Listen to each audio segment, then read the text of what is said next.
Okay. So, what I did, habang naka-break ako, I got a Glock 19. Pero this one is a Gen 5.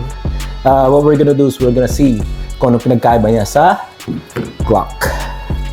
Okay, so let's baklasin natin si Glock 19.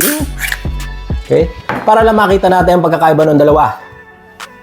Okay, so the way I see it, I don't know if you see it, pero it's almost identical except for the color in this area.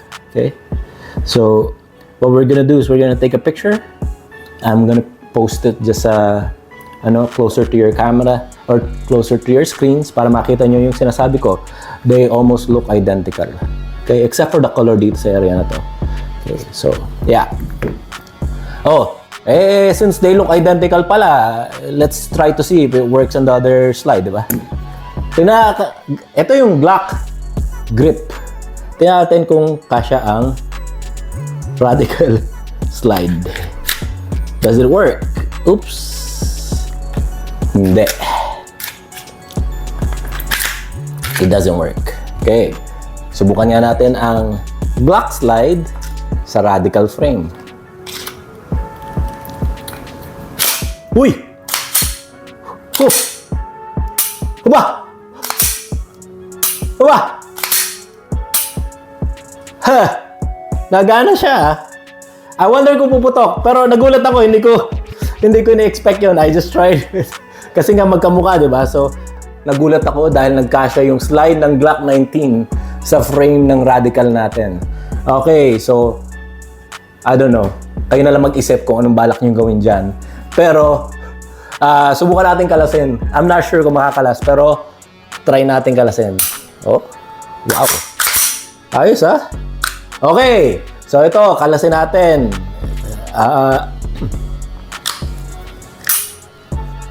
Uy, nakakalas din. Very good. Bakit kaya yung radical slide hindi pwede sa... hindi talaga kasya. Hindi talaga pwede. Aside from that, kulang na lang testing natin sa range. Pakiramdaman natin kung anong feel iputok ang radikal RPX9. RPX9, available siya. Yung mga units na available dito sa Pilipinas, we have them in different colors. Okay? So, I have dito for our video, I have 3 models here.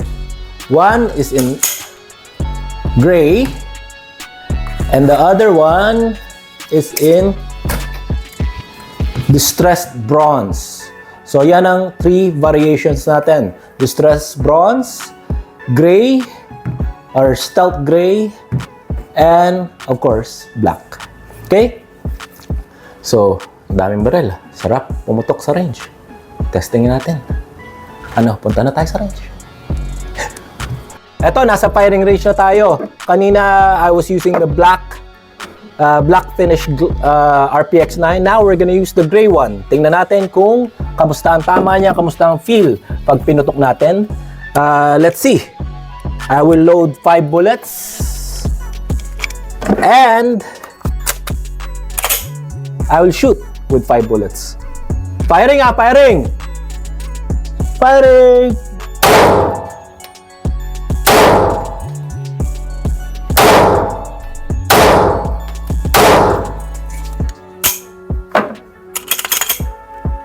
Oh, feels good. I don't know kung nakita nyo, pero I was feeling yung recoil niya. I was trying to see how it feels like. I was shooting a 125 grain full metal from Armscore. And maganda naman yung groupings ko. It's about 1 inch off. At about 7 meters ang layo. So, yeah. Not bad. I like it. Now, let's do fast shooting. Subukan natin bilisan. Tingnan natin. 6 rounds. Okay? Merong 3 flyer, pero concentration is mostly Alpha Charlie. Okay? That's actual shooting. Hindi ako nagpe-fake ng shots ko. So, yeah. Tingnan natin. So, sa 6 rounds, may 3 na kumawala. Pero Charlie. Okay, so tuk tuk tuk tuk. Ano pa? What else should I try? That's it. So, overall, I do like the RPX9. I like how it feels. I like how it shoots. No edits sa aking shooting. It's just the way it is. Alright? Alright. Approve. I love it.